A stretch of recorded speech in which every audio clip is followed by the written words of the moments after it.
Welcome to एसटिएल Nepal. आज हामी BBS first year अन्तर्गत रहेको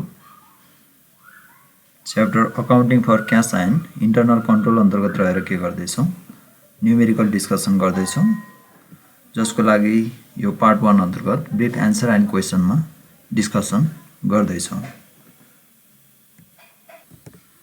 क्वेसन यस प्रकार छ। ब्रिफ एन्सर क्वेसन अन्तर्गत रहेको क्वेसन नम्बर 1 मा सर्ट क्वेसनमा डिस्कसन गरौँ। First, bank statement of Sisam Corporation shows the balance of rupees 1,20,000 as on Asar 31st 2076 भनेर दिएको छ। यो चाहिँ बैंक स्टेटमेन्ट अनुसारको ब्यालेन्स 1,20,000 दिएको छ। अन द सेम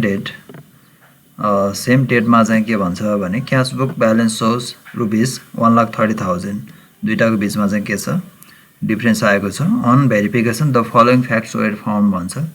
भेरिफाई गर्दाखेरि स्टेटमेन्ट हेर्दाखेरि के गरियो, तलको डिफरेन्स चाहिँ पत्ता लाग्यो भनेको छ। डिपोजिट इन ट्रान्जिट भनेको छ। डिपोजिट ट्रान्जिट भनेको व्यवसायले के गरेको भने अथवा सिसम कर्पोरेसनले ब्याङ्कमा पैसा जम्मा गर्न पठाएको 40,000 रहेको छ। अनि तर त्यो चाहिँ के भएको छैन भने ब्याङ्कमा चाहिँ जम्मा भइसकेका छैन भन्छ। जस्तै चेक डिपोजिट गर्न पठाएको हुनसक्छ, क्लाइन्टको के गरेको छ, चेक रिसिभ भएको छ, त्यसलाई चाहिँ डिपोजिट गर्न ब्याङ्कमा के गर्न पठाउँछ, आफ्नो खातामा अर्काको चेक के गर्न पठाउँछ, अथवा कस्टमरको चेक चाहिँ जुन रिसिभेबल हुनसक्छ कस्टमरबाट त्यो चाहिँ जम्मा गर्न पठाइसकेपछि जम्मा गर्न पठाउँदाखेरि त्यो चाहिँ ब्याङ्कमा आफ्नो खातामा नआइसकेको, तर पठाउने बेलामा उसले के गरिसक्छ, क्यास बुकमा चाहिँ रेकर्ड गरिसक्छ, ब्याङ्कमा आएको छैन भन्छ। एउटा त्यो फरक भयो। अर्को चाहिँ छ चेक आउटस्ट्यान्डिङ भनेको छ। चेक आउटस्ट्यान्डिङ भनेको चेक भनेको चाहिँ आफ्नो चेक हो, अरूको चेक हुँदैन। आफ्नो चेक चाहिँ के हुन्छ, पेमेन्टको लागि भुक्तान गरिन्छ। त्यस्तो पेमेन्टको लागि भुक्तान गरेको चेक मात्र के हुन्छ, आउटस्ट्यान्डिङ। यो अरू कस्टमरको चेक आउटस्ट्यान्डिङ हुँदैन कि जुन अकाउन्ट होल्डर हुन्छ अथवा सिसम कर्पोरेसनले के गर्छ, कुनै पार्टीहरूलाई पे गर्नको लागि चाहिँ के गर्छ, चेक दिएको हुन्छ, त्यो चाहिँ के भएको छ, आउटस्ट्यान्डिङ भएको छ भन्छ 60,000। यसरी दुई किसिमबाट चाहिँ के भएको छ, दुईटा ट्रान्जेक्सन चाहिँ फरक परेको देखिन्छ। त्यसैको आधारमा हामीलाई के दिएको छ, अनएडजस्टेड ब्यालेन्स भनेर दिएको छ 1,20,000। यसको आधारमा adjusted balance as per the bank statement भनेर निकाल्नु पर्नेछ। हामीलाई सिसम कर्पोरेसनको बैंक रिकन्सिलिएसन स्टेटमेन्ट भनेर हामी अहिले एउटाको मात्र निकाल्नु पर्नेछ। भर्टिकल रिकन्सिलिएसन स्टेटमेन्ट पनि गर्न सक्छौँ, होरिजोन्टल रिकन्सिलिएसन स्टेटमेन्ट पनि बनाउन सक्छौँ। अनएडजस्टेड ब्यालेन्स लिने, त्यसमा चाहिँ के गरिदिने, जे कुरा ब्याङ्कको स्टेटमेन्टमा नभएको क्यास बुकमा चाहिँ भइसकेको तर ब्याङ्कको स्टेटमेन्टमा नभएको हो भने त्यस्तो कुरालाई के गर्नुपर्ने हुन्छ, जोड्नुपर्ने हुन्छ। अथवा क्यास बुकमा के गरिसकेको छ, डिपोजिट पठाउने बित्तिकै ट्रान्जिटमा रहेको छ, तर ब्याङ्कको स्टेटमेन्टमा आइसकेको छैन, क्यास बुकमा हामीले के गरिसकेका हुन्छौँ, रिसिभ साइडमा पठाइसकेका हुन्छौँ अथवा जोडिसकेका हुन्छौँ। त्यसैले यसलाई के गरिदिनु पऱ्यो, एडजस्ट गर्नलाई यसलाई पनि एडिसन गर्नु पऱ्यो। डिपोजिट इन ट्रान्जिट भनेर लेख्ने, डिपोजिट इन ट्रान्जिट भनेर 40,000 हुने भयो। एउटा मात्र आइटम छ, डाइरेक्ट गर्दा पनि भयो। 40,000 प्लस गर्नु पऱ्यो। अनि अर्को चेक आउटस्ट्यान्डिङ छ। क्यास बुकमा हामीले पेमेन्ट साइडमा चढाइसकेका हुन्छौँ तर ब्याङ्कले चाहिँ के गरेको छैन, त्यो कुरालाई रेकर्ड गरेको छैन। त्यसैले यहाँ चाहिँ के गरिदिनु पर्ने भयो, त्यो ब्याङ्कमा पुगिसकेपछि त्यो चेक के हुन्छ, त्यहाँबाट चाहिँ विथड्र हुन्छ। त्यसैले यसलाई के गरिदिनु पऱ्यो, घटाइदिनु पऱ्यो, किनकि यो पेमेन्टको लागि पठाएको चेक हो। त्यसैले चेक आउटस्ट्यान्डिङ भन्ने अनि लेस गर्ने, चेक आउटस्ट्यान्डिङ भनेर 60,000 के गर्ने, लेस गर्ने। अनि यसरी प्राप्त भएको टोटल एमाउन्ट नै के हुन्छ, adjusted balance as per bank statement आउँछ।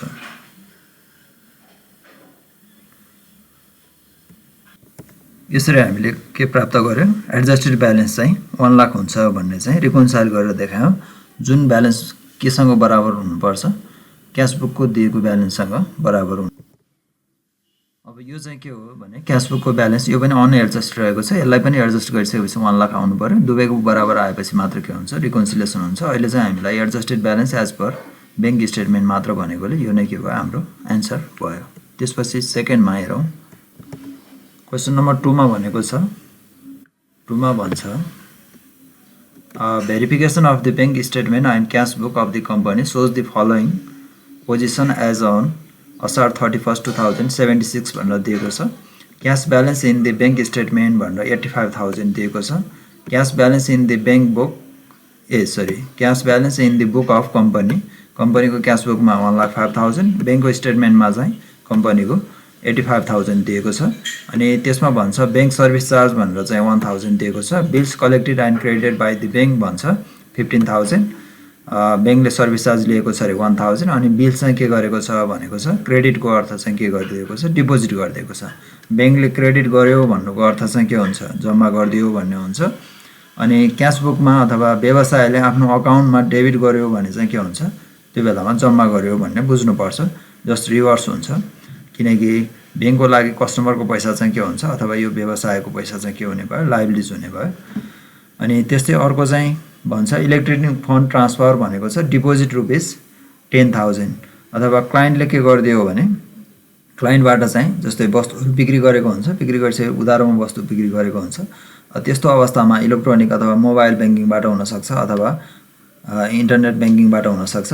फन्ड चाहिँ के गरिदिन सक्छ, अथवा कनेक्ट आइपिएस अहिले इलेक्ट्रोनिक रूपमा ट्रान्सफर गरेर चाहिँ एउटा खाताबाट अर्को खातामा पैसा पठाउन सक्ने जुन टेक्नोलोजी छ, त्यसैको आधारमा चाहिँ के गरियो भन्छ इलेक्ट्रोनिक फन्ड ट्रान्सफर गरेर जम्मा भएको छ, अथवा उसको खातामा चाहिँ के भएको छ, जम्मा भएको छ भन्छ। यसको आधारमा के निकाल्दा भन्छ adjusted balance as per cash book हो।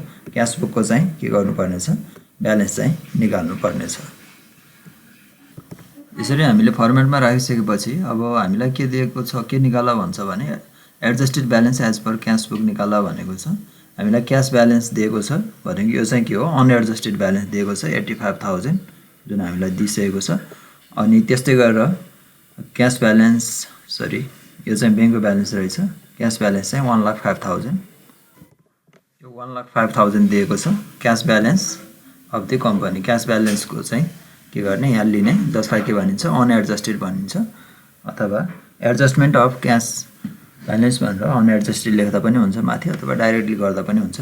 अब यसमा चाहिँ अर्को ट्रान्जेक्सन के भन्छ, ब्याङ्क सर्भिस चार्ज चाहिँ के भएको छ, 1,000 चाहिँ ब्याङ्कले लिएको छ भन्छ। सर्भिस चार्ज चाहिँ ब्याङ्कले लिने कुरा हो, विथड्र गरिदिन्छ एकाउन्टमा, अनि के गर्छ त्यहाँबाट पैसा निकाल्छ। तर त्यो चाहिँ कहाँ चढेको हुँदैन, क्यास बुकमा चढेको हुँदैन। त्यसैले यो ब्यालेन्स चाहिँ के छ, बढी छ, किनकि हामीले यसमा के गरेका छैनौँ, घटाएका छैन यो अनएडजस्टेड ब्यालेन्समा। त्यसैले यस्तो एक्सपेन्सेसहरू जुन ब्याङ्कले चाहिँ लिइदिएको हुन्छ अथवा खाताबाट तानेको हुन्छ, त्यस्तो कुरालाई के गर्नु पर्यो, क्यास बुकमा पनि घटाउनु पर्ने हुन्छ। त्यसैले लेस गर्नुपर्ने भयो bank service charge. Bank service charge amount रहेको छ। अब यसमा धेरै आइटमहरू हुनसक्छ, त्यसैले डिटेलमा लेखेर टोटल गरेर लैजाँदा पनि हुन्छ। 1,000 लेस गर्नुपर्ने छ। अनि त्यसपछि अर्को ट्रान्जेक्सन भन्छ bills collected and credited by the bank. ब्याङ्कले चाहिँ के गरिदिएको छ भन्छ, क्रेडिट गरिदिएको छ भन्छ 15,000 को। ब्याङ्कले क्रेडिट गरिदिनुको अर्थ के हो, डिपोजिट गरिदिएको छ भन्ने हो। डिपोजिट गरिदिएको छ भन्छ, ब्याङ्कले डिपोजिट गरिदिएको छ कति, 15,000। तर कहाँ चढेको हुँदैन, त्यो क्यास बुकमा चढेको हुँदैन, ब्याङ्कको स्टेटमेन्टमा के भइसकेको छ, जम्मा भइसकेको छ। त्यसैले यसलाई के गर्नु पर्यो, क्यास बुकमा नचढेकोले यसलाई चढाउनु पर्यो। के भनेर लेख्नु पर्यो, बिल कलेक्टेड भनेर लेखिदिने। बिल्स कलेक्टेड अमाउन्ट रहेको छ 15,000, यसलाई के गर्नुपर्ने भयो, क्यास बुकमा एड गर्नुपर्ने भयो। त्यस्तै इलेक्ट्रोनिक फन्ड ट्रान्सफर EFT गरेर डिपोजिट भएको छ भनेको छ ब्याङ्कको खातामा। हाम्रो म्यानुअल खाता अथवा क्यास बुकमा चाहिँ के हुँदैन, यो चाहिँ अटोमेटिक जम्मा हुने कुरा हुँदैन। तर ब्याङ्कको खातामा चाहिँ के हुन्छ, अकाउन्टहरूमा चाहिँ मोबाइल अथवा इन्टरनेट मार्फत चाहिँ के हुनसक्छ, कस्टमरले डाइरेक्टली डिपोजिट गरिदिएको छ भन्छ 10,000। तर हाम्रोमा के भएको छैन, त्यो कुरा डिपोजिट भएको छैन। त्यसैले EFT भनेर लेख्दा हुन्छ, इलेक्ट्रोनिक फन्ड ट्रान्सफर EFT, अथवा फुल फर्म लेख्दा पनि हुन्छ। यो भयो 10,000। यसलाई पनि के गर्नुपर्ने भयो, क्यास बुकमा जोड्नुपर्ने भयो, किनकि हाम्रोमा यो सम्भव भएको छैन। अब यस भइसकेपछि यही आइटम मात्र हो। अब के गरौँ, टोटल गरौँ। यसरी adjusted balance as per cash book चाहिँ 1,29,000 चाहिँ आउने भयो। यति मात्रै सोधेको छ यसमा। त्यस्तै लागौँ प्रब्लम 3 मा, सर्ट क्वेसन, ब्रिफ क्वेसन। त्यस्तै ब्रिफ क्वेसन एन्सर 3 मा भन्छ the bank statement showed the balance of rupees 10,000 as on at June 30, 2018 मा चाहिँ हामीलाई के गरेको छ, जुन 30 को चाहिँ 13th जुनमा चाहिँ के गर्नुपर्ने छ, रिकन्सिलिएसन गर्नुपर्ने देखिन्छ। यो चाहिँ on the same date the balance shown by the cash बुकले चाहिँ कति देखाएको छ अरे 8000 देखाएको छ। दुईटाको बिचमा के छ फरक छ, त्यसैले रिकन्साइल गर्नु पर्दैछ। एउटै हुन्छ भने रिकन्साइल नगर्नुपर्ने पनि हुनसक्छ अथवा गर्दा पनि हुन्छ। Following are the causes of differences भन्छ, कारण चाहिँ छ भन्छ। 4000 receipts debited in the books but only 400 deposited by the bank भन्छ। अब यहाँ चाहिँ के भएको छ भने बुकमा चाहिँ अथवा क्यास बुकमा चाहिँ कति चढ्यो अरे 4000, तर ब्याङ्कमा चाहिँ कति डिपोजिट भएको छ भन्छ 400 मात्र के भएको छ डिपोजिट भएको छ भनेको चाहिँ एउटा ट्रान्जेक्सन। अर्को ट्रान्जेक्सन चाहिँ a cheque of ₹5600 issued to a customer but recorded twice in company's book. तर के भएको छ दुईचोटि चाहिँ के गरिएको छ भन्छ कम्पनीकोमा चाहिँ दुईचोटि चेक चाहिँ कतिको हो भन्दा चेक 5600 कै हो ब्याङ्कबाट त्यतिकै पेमेन्ट भयो। तर कस्टमरको एकाउन्टमा चाहिँ के भएको छ भन्छ अथवा क्यास बुकमा चाहिँ के भएको छ दुईचोटि 5600 चढ्यो। चढ्नुपर्ने कति थियो एकचोटि मात्रै चढ्नुपर्ने थियो। अब यसमा चाहिँ ब्याङ्क रिकन्सिलिएसन स्टेटमेन्ट के गर्नुपर्ने छ प्रिपेयर गर्नुपर्ने छ। त्यो भनेको चाहिँ के हुन्छ भने balance as per adjust balance as per cash book पनि निकाल्नुपर्ने हुन्छ, adjusted balance as per the bank statement पनि निकाल्नुपर्छ। त्यो दुवैको ब्यालेन्स चाहिँ के भयो एडजस्टेड गरिसकेको बराबर आयो भने मात्र बल्ल के हुन्छ ब्याङ्क रिकन्सिलिएसन स्टेटमेन्ट चाहिँ प्रिपेयर हुन्छ। त्यो चाहिँ प्रिपेयर गर्दा भर्टिकल र होरिजेन्टल गरेर के गर्न सक्छौँ प्रिपेयर गर्न सक्छौँ। फर्स्टमा हामी यो क्वेसनमा चाहिँ भर्टिकलमै गरौँ, पहिला ब्याङ्कको एडजस्ट गरिसकौँ अनि त्यसपछि के गर्ने क्यास बुकको चाहिँ एडजस्टमेन्ट गर्ने। अब यसको लागि यो ब्याङ्क रिकन्सिलिएसन स्टेटमेन्ट भरि नै काम लाग्छ, जसको आधारमा एडजस्टमेन्ट इन्ट्री पनि पास गर्न सकिन्छ। त्यसैले सानो वर्किङ नोट जस्तो चाहिँ सधैँ बनाउँदा हुन्छ रिकन्सिलिएसन गर्दा चाहिँ। जस्तै के गर्ने सानो रिकन्सिलिएसनमा दुईवटा कलम बनाउने, एउटा ब्याङ्क स्टेटमेन्ट कलम बनाउने, अर्को चाहिँ क्यास बुकको चाहिँ कलम जस्तो बनाउने। जस्तै फर्स्टमा दिएको ट्रान्जेक्सन अब त्यसमा चाहिँ के गर्नुपर्छ भन्ने कुरा चाहिँ सर्टकट गर्दै जाने। जस्तै 4000 रिसिप्ट गरेको कुरा डेबिटेड इन दि के भन्छ बुकमा चाहिँ चढायो अथवा क्यास बुकमा चाहिँ चढायो भनेको छ क्यास बुकमा 4000 नै चढायो, तर ब्याङ्कले चाहिँ कति चढायो भन्छ 400 मात्र चढायो भन्छ। त्यसैले क्यास बुकमा केही गर्नु पर्दैन हो, क्यास बुकमा ठिक नै छ, तर ब्याङ्कमा चाहिँ कति मात्र चढेछ 400 मात्र चढेछ भनिसकेपछि कति कम चढेको छ 3600 हो। 3600 चाहिँ त्यहाँ के गर्नुपर्ने भयो यो चाहिँ एडिसन गर्नुपर्ने भयो 3600 हो, थप्नुपर्ने देखिन्छ। त्यस्तै अर्को ट्रान्जेक्सनमा भन्छ a cheque of ₹5600 issued to a customer but recorded twice in the company's book. अब ब्याङ्कको केही गल्ती छैन, ब्याङ्कमा चेक कतिको पुग्छ 5600 को नै, त्यसैले ब्याङ्कमा केही गर्नु पर्दैन हो, इन्टु गर्ने अथवा क्यान्सल यहाँ केही गर्नु पर्दैन भनेको ब्याङ्कमा केही गर्नु पर्दैन। अब 5600 चाहिँ दुईचोटि चढेछ हो, एकचोटि चढ्दा त ठिकै थियो हो, पेमेन्ट गरेको कुरा चाहिँ के हुन्छ एकचोटि माइनस हुन्छ, तर दुईचोटि माइनस गर्दाखेरि चाहिँ के हुने भयो अथवा पेमेन्ट साइडमा दुईचोटि चढाउँदाखेरि चाहिँ ब्यालेन्स चाहिँ कम देखिन जान्छ।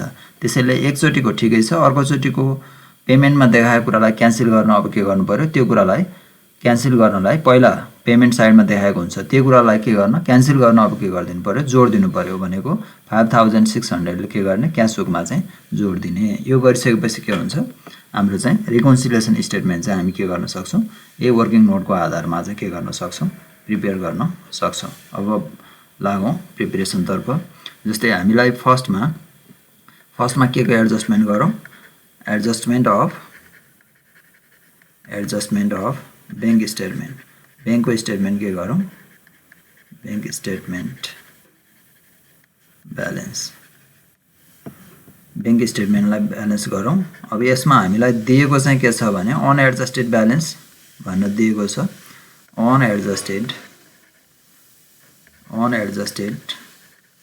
ब्यालेन्स चाहिँ हामीलाई कति दियो भने बैंकको ब्यालेन्स अनुसार चाहिँ कति भन्छ स्टेटमेन्ट अनुसार चाहिँ 10000 छ भनेर चाहिँ अनएडजस्टेड ब्यालेन्स दिएको छ। अमाउन्ट कोलममा लेखौँ। अब त्यसमा केही जोड्नु पर्ने भयो के गरौँ एड गरौँ, केही घटाउनु पर्ने छ भने लेस गरौँ।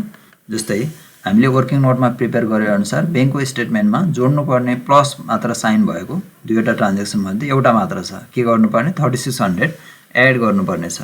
त्यही एड गर्ने कोलममा जाउँ। अब के भएर एड गर्नुपर्ने भएको यो चाहिँ रङली के भएको इरर इन डिपोजिट हो, इरर इन डिपोजिट अथवा अन्डर स्टेटेड इन डिपोजिट भन्दा पनि हुन्छ, अन्डर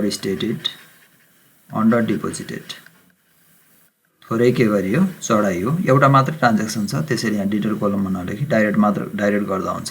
कतिले कम चढेको हो 3600 ले। अब यसमा लेस गर्नुपर्ने यो कोलम हेर्ने, जस्तै ब्याङ्कको स्टेटमेन्टमा छ भने यो कोलम हेर्ने, यसमा एउटा मात्र प्लस थियो त्यति मात्र गरिसकेपछि सिद्धियो हो, यसमा अरू केही गर्नु परेन।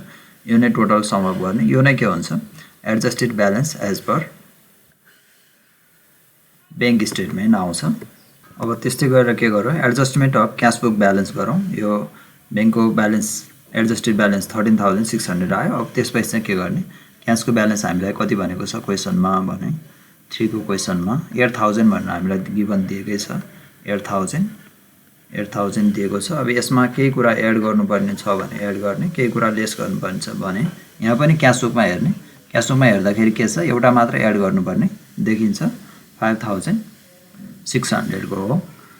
लेस गर्नुपर्ने यसमा पनि केही पनि छैन लेस गर्नुपर्ने। अब एड चाहिँ के गर्नुपर्ने भयो ट्वाइसली रेकर्डेड भएर हो, ट्वाइसली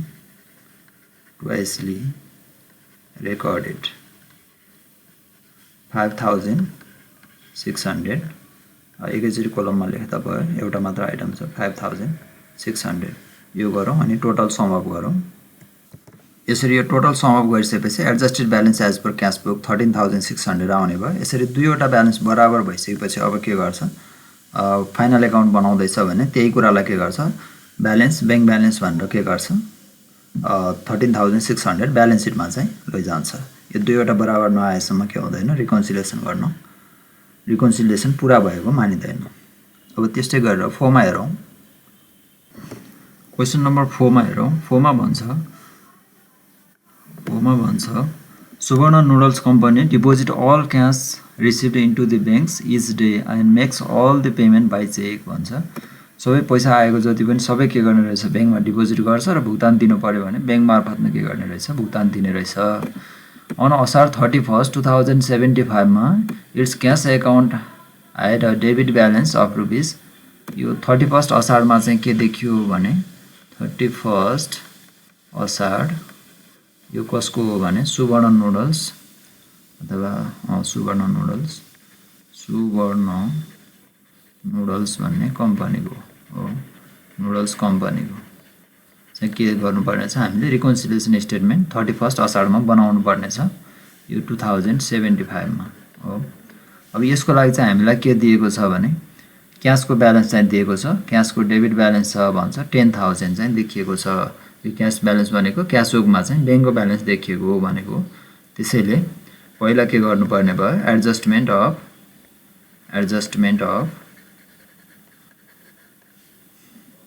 क्यास बुक ब्यालेन्स के गर्ने पहिला एडजस्ट गर्ने। त्यसको लागि हामीलाई के दियो अनएडजस्टेड ब्यालेन्स भनेर हामीलाई दिएको छ। अनएडजस्टेड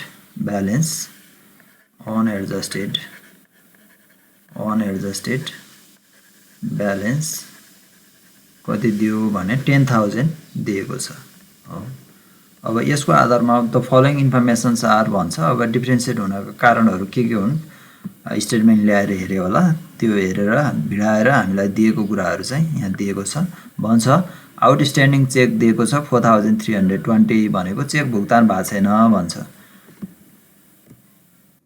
गिभन डिफरेन्स हेरौँ। आउटस्ट्यान्डिङ चेक भनेर चाहिँ 4320 हामीलाई जुन दियो चेक चाहिँ भुक्तान हुन बाँकी छ भनेको छ। भुक्तान हुने चेक भनेको कम्पनीले आफ्नो चेक के गर्छ अरूलाई पार्टीहरूलाई अथवा सप्लायरलाई के गर्छ पेमेन्टको लागि पठाउँछ। क्यास बुकमा के गरिसकेका हुन्छ उसले रेकर्ड गरिसकेका हुन्छ 4320 को। त्यसैले क्यास बुकमा के रेकर्ड गर्नु परेन, पेमेन्ट गर्ने बित्तिकै चेक बनाएर पठाउने बित्तिकै क्यास बुकमा रेकर्ड गरिहाल्छ। अब तर त्यो कुरा के भएको छैन अरे ब्याङ्कले चाहिँ भुक्तान गरेको छैन। आउटस्ट्यान्डिङ भनेको चाहिँ कसो काम हो त आउटस्ट्यान्डिङ राख्ने नराख्ने भन्ने कुरा चाहिँ ब्याङ्कको काम हो। चेकको भुक्तान कसले दिन्छ ब्याङ्कले दिन्छ। त्यसैले आउटस्ट्यान्डिङ भन्ने बित्तिकै बुझ्नु पऱ्यो ब्याङ्कले भुक्तान दिएको छैन। त्यसैले यो भुक्तान हुन्छ एक दिन हो। त्यसैले के गर्नु पऱ्यो क्यास बुकमा हामीले घटाइसकेकोले 4320 रुपिस चाहिँ के गर्नु पऱ्यो यसलाई चाहिँ ब्याङ्कको स्टेटमेन्टमा चाहिँ के गर्नुपर्छ एडजस्टमेन्ट गर्नुपर्छ भनेको। अनि त्यसपछि भन्छ अन असार 31 मा क्यास रिसिभ्ड गरेको छ अरे प्राप्त गरेको छ 2000 does not appear on the bank statement. Cash receive चाहिँ भयो भयो भन्ने बित्तिकै रिसिभ भएको जति सबै उसले के गर्छ भनेको छ ब्याङ्कमा पठाउँछ भनेकै छ। त्यही अनुसार नै क्वेसन भनेको छ। त्यसैले पठाउन चाहिँ ब्याङ्कमा पठायो अरे, तर के देखिएन भन्छ ब्याङ्कको स्टेटमेन्टमा देखिएन। अब सेकेन्डको ट्रान्जेक्सन चाहिँ के भयो, क्यासबुकमा त उसले रेकर्ड गरिहाल्यो हो 2000 क्यासबुकमा देखिसक्यो हो, क्यासबुकमा केही गर्नु परेन। तर त्यही कुरा कहाँ देखिया छैन, ब्याङ्कमा देखिया छैन। त्यसैले त्यसलाई के गर्नु पर्यो, ब्याङ्कमा देखाउनलाई अथवा ब्याङ्कमा के गर्नुपर्ने भयो, डिपोजिटमा देखाइसकेपछि बल्ल के आउँछ, एडजस्टेड ब्यालेन्स आउने भयो। त्यस्तै गरेर अर्को ट्रान्जेक्सनमा भन्छ ब्याङ्क सर्भिस चार्ज फर असार महिनाको लागि 500 चाहिँ उसले के गर्यो भनेको छ, ब्याङ्कले चाहिँ सर्भिस चार्ज लियो भनेको छ सर्भिस प्रोभाइड गरे बापत। त्यसैले थर्डको ट्रान्जेक्सनमा चाहिँ लियो भनिसकेपछि हामीलाई क्यासबुकमा चढेको छैन हो, ब्याङ्कले त के गरिसक्यो, रेकर्ड गरिसक्यो। त्यसैले ब्याङ्कको स्टेटमेन्टमा केही गर्नु परेन एडजस्टमेन्ट, क्यासबुकमा त एडजस्टमेन्ट गर्नु पर्यो किनकि त्यो ब्याङ्कले सर्भिस प्रोभाइड गरे बापत लिने गर्छ। त्यो कति लिएछ भने असार महिनाभरिको चाहिँ 500 रुपिस लिएछ। अब उता लिएको कुरा भनेको चाहिँ पेमेन्ट गरेको अथवा विथड्र गरेको कुरा, ब्याङ्कको स्टेटमेन्टमा विथड्र गरेको कुरा क्यासबुकमा के साइडमा देखाउनु पर्यो, पेमेन्ट साइडमा अथवा माइनस गर्नु पर्यो। त्यसैले यहाँ चाहिँ 500 के गर्नुपर्ने भयो, क्यासबुकमा चढेको छैन त्यसैले चढाउनु पर्यो। त्यस्तै अर्को रहेको छ cheque number 1782 for supplies was entered at rupees, for supplies भनेको छ अथवा सप्लायरलाई चाहिँ के गरेको छ भने एउटा यति नम्बरको चेक चाहिँ 1200 रुपिसको चाहिँ के गर्यो, इन्टर गर्यो अरे। केमा भन्दा यो चाहिँ केमा रेकर्ड गर्छ, 1200 रेकर्ड क्यासबुकमा चाहिँ के गर्यो, इन्टर गर्यो भन्यो। But paid by the bank, तर त्यो जुन जारी गरेको चेक थियो नि, इन्टर गर्ने बेलामा 1200 गरेछ, तर त्यही चेक चाहिँ ब्याङ्कले कति भुक्तान गरिदियो भन्छ, इट्स एक्चुअल एमाउन्ट, एक्चुअल चाहिँ त्यो चेकमा लेखिएको हो जति हो त्यति नै भनेको छ 1020। ब्याङ्कले चाहिँ कति गरेछ, 1020 गरेछ किनकि चेकको एमाउन्ट नै कति थियो, एक्चुअलमा लेखेकै त्यति थियो।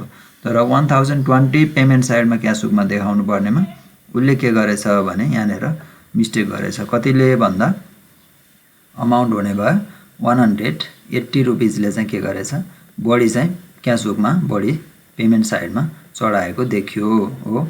बढी चढाएको, खर्च बढी चढाएपछि त ब्याङ्कले त के गरेछ, जति हो त्यति नै गरेछ। त्यसैले ब्याङ्कमा केही एडजस्टमेन्ट गर्नु परेन।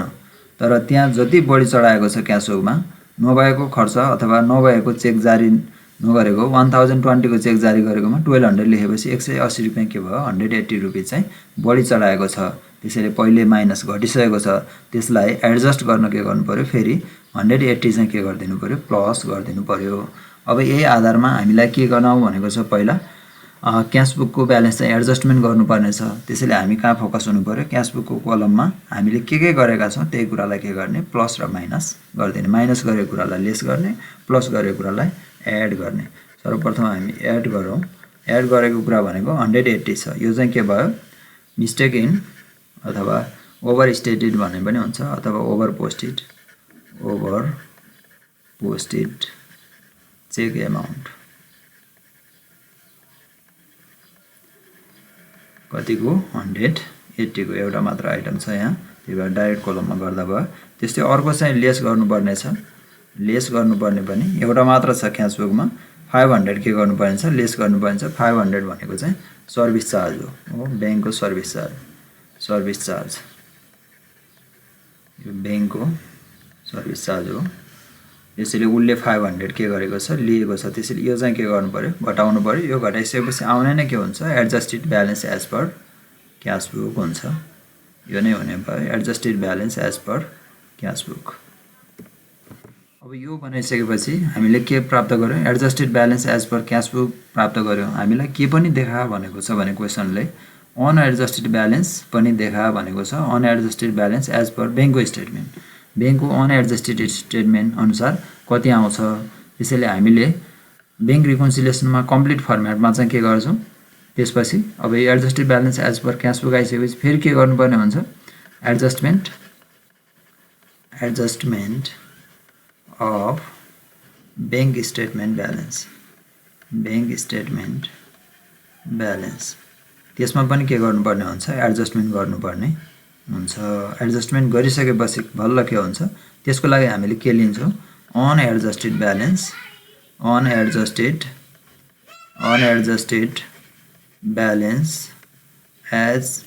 एज पर लेख्नु परेन, माथि नै छ।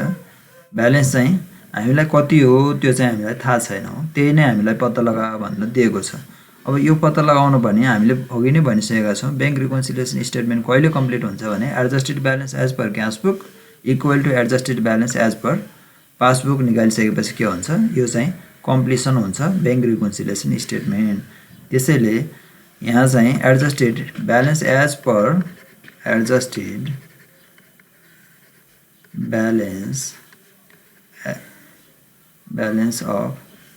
As per adjusted balance as per bank statement पनि कति नै हुनुपर्छ भने जति क्यास बुकको एडजस्टेड ब्यालेन्स आउँछ नि त्यो बराबर नै हुनुपर्छ, दुवैको के हुनुपर्छ बराबर हुनुपर्छ भनेर यो चाहिँ के हो बैंक रिकन्सिलिएसन स्टेटमेन्टको चाहिँ कन्सेप्ट हो। त्यसैले यहाँ पनि कति नै हुनु पर्यो 9680 नै हुनुपर्छ हो, यो पनि कति नै हुनुपर्छ 9680 नै हुनुपर्छ। अब त्यसको लागि यो बनाउनको लागि अब यहाँ चाहिँ के गरिन्छ अनएडजस्टेड ब्यालेन्स त हामीलाई दिएको छैन, यसमा पनि के गरिन्छ केही कुरा एड गर्नुपर्ने कुरा ट्रान्ज्याक्सनको दिएको डिफरेन्सेसको कारणले केही कुरा लेस गर्नुपर्ने हुनसक्छ जुन हामीले है गरिसकेका छौँ। जस्तै के गर्नुपर्ने छ भनेका छौँ यो फलोइङ गिभन ट्रान्ज्याक्सनको आधारमा 4320 चाहिँ लेस गर्नुपर्ने छ किनकि यो चाहिँ के हो आउटस्ट्यान्डिङ चेक भएको कारणले। त्यस्तै आउटस्ट्यान्डिङ चेक भएको कारणले के गर्नुपर्ने छ अरे 4320 चाहिँ लेस गर्नुपर्ने छ, डाइरेक्ट लेख्दा भयो 4320 चाहिँ के गर्नुपर्ने छ लेस गर्नुपर्ने छ भने 2000 चाहिँ के हो यो चाहिँ डिपोजिट नभएको हो, डिपोजिट इन ट्रान्जिट हो, डिपोजिट इन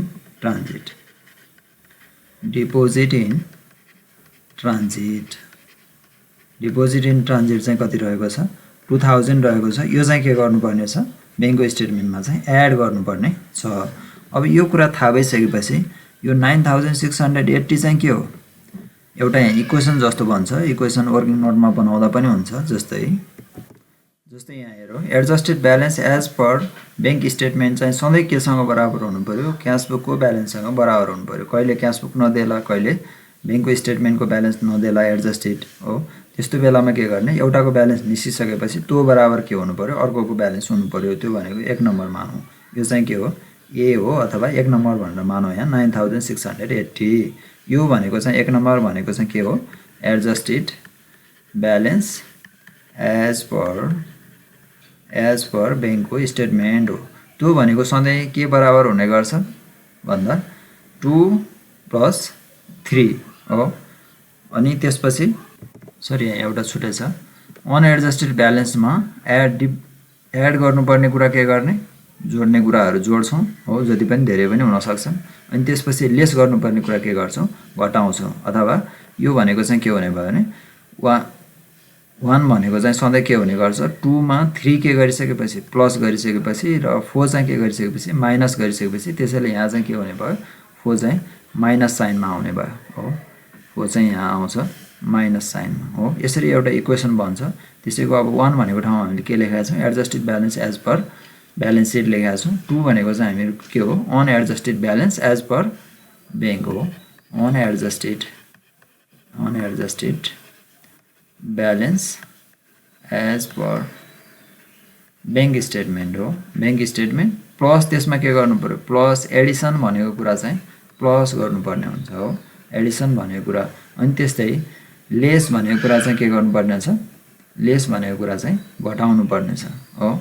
अब यसको आधारमा चाहिँ के गर्नुपर्ने भयो हामीलाई चाहिँ के निकाल्नु पर्ने छ अनएडजस्टेड ब्यालेन्स निकाल्नु पर्ने छ। यो निकाल्नु पर्नेकोले यो इक्वेसनलाई यो फाइन्ड आउट गर्न चाहिँ अब यहाँ इक्वेसन बन्ने भयो। त्यसैले नयाँ equation unadjusted balance as per bank statement equal to चाहिँ के हुने भयो एडजस्टेड ब्यालेन्स एज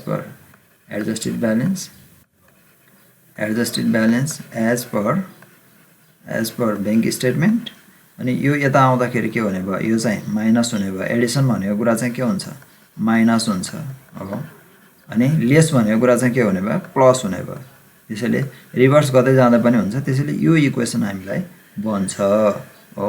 त्यसैले यो इक्वेसन चाहिँ के गर्नु पर्यो अब सम्झिनु पर्यो, नत्र सिधै के गर्दा हुन्छ भने यो 9680 मा माइनस गर्नुपर्ने कुरा चाहिँ के गरिदिने जोडिदिने, अनि यो प्लस गर्नुपर्ने कुरा यो के गरिदिने यसलाई घटाइदिने। यो घटाइदिसकेपछि यो इक्वेसनमा राखेर गर्दा पनि हुन्छ।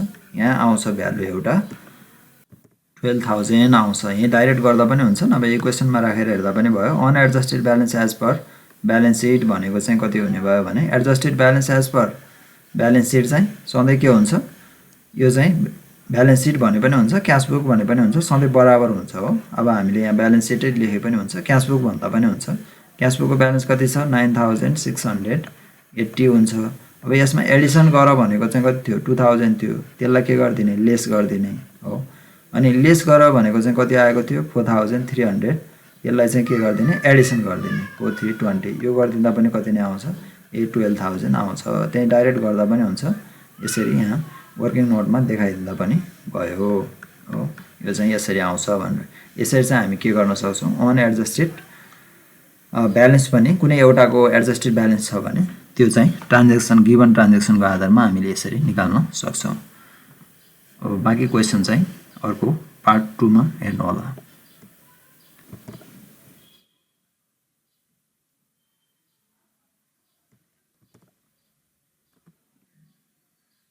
Thank you for watching my channel. Don't forget to subscribe, share, comment and like. Thank you.